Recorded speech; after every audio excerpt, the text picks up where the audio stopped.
बहुत समय पहले की बात है। पुणे के पास पूर्णेंद्रपुर गांव में एक कंजूस ब्राह्मण रहता था। वह ब्राह्मण तो था, लेकिन उसका स्वभाव बिल्कुल बनिए जैसा था। गांव के अंदर उसकी एक दुकान थी, जहां वह लोगों के गहने गिरवी रखकर उन पर पैसे देता था। वह ब्राह्मण बहुत धनवान था। पूर्णेंद्रपुर में सबसे ज्यादा पैसा ब्राह्मण सेठ के पास था।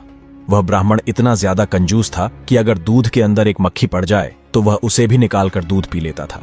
कुछ दिनों बाद उस ब्राह्मण का विवाह हुआ। उसकी पत्नी का नाम पूजा देवी था। पूजा देवी के पिताजी ने यह सोचकर अपनी बेटी की शादी उस ब्राह्मण से की थी कि वह बहुत पैसे वाला है और उसकी बेटी को कभी किसी चीज की कमी महसूस नहीं होने देगा।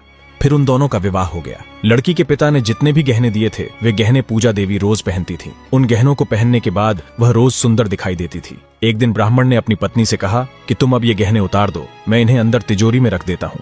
तब उसकी पत्नी ने पूछा, क्यों? तब ब्राह्मण बोला, देखो ये गहने कितने अच्छे बने हैं, अगर तुम इन्हें रोज पहनोगी तो ये खराब हो जाएंगे। तब पत्नी ने अपने बाहरी गहने उतार कर अपने पति को दे दिए, लेकिन कुछ गहने ऐसे थे जो नहीं उतारे।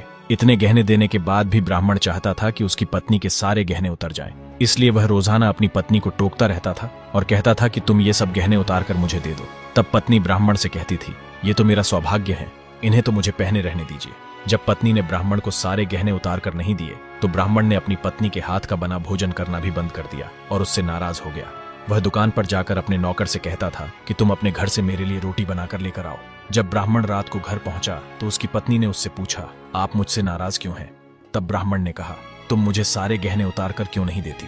आखिरकार उसकी पत्नी थक हार कर अपने पति को सारे गहने उतार कर दे देती है। केवल नाक की नथ पहने रखती है और कहती है, यह एक तो रहने दीजिए ताकि यह पता चले कि मैं सौभाग्यवती हूँ। ब्राह्मण की पत्नी रोज घर में ठाकुर जी की पूजा और सेवा किया करती थी, लेकिन वह ब्राह्मण कभी भी अपनी पत्नी के साथ पूजा करते समय नहीं बैठता था। जब वह अपने ससुराल जाता था तब भी उसके सास ससुर उसे मंदिर में दर्शन करने के लिए लेकर जाते थे, लेकिन ब्राह्मण कभी भी अपनी पत्नी को मंदिर नहीं लेकर जाता था, क्योंकि वह सोचता था कि मंदिर जाने से खर्चा होता है। तभी ठाकुर जी एक गरीब व्यक्ति का रूप धारण करके उस ब्राह्मण के पास पहुंचे। ब्राह्मण ने उस गरीब व्यक्ति को देखकर सोचा कि अब इसे भी कुछ पैसे देने होंगे। ब्राह्मण ने गरीब आदमी का मजाक उड़ाते हुए पूछा, आप क्या लेने आए हो? गरीब व्यक्ति ने कहा, मैं बहुत ज्यादा गरीब हूँ और मेरी बेटी की शादी भी करनी है। बेटी की शादी के लिए मुझे थोड़े धन की व्यवस्था करनी है। आप तो बहुत बड़े धनवान सेठ हैं, आप थोड़ी सी कृपा कर दीजिए, थोड़ा सा धन दे दीजिए। और फिर क्या हुआ? कहानी का अगला भाग देखने के लिए चैनल को सब्सक्राइब करें और कमेंट में नेक्स्ट पार्ट जरूर लिखें।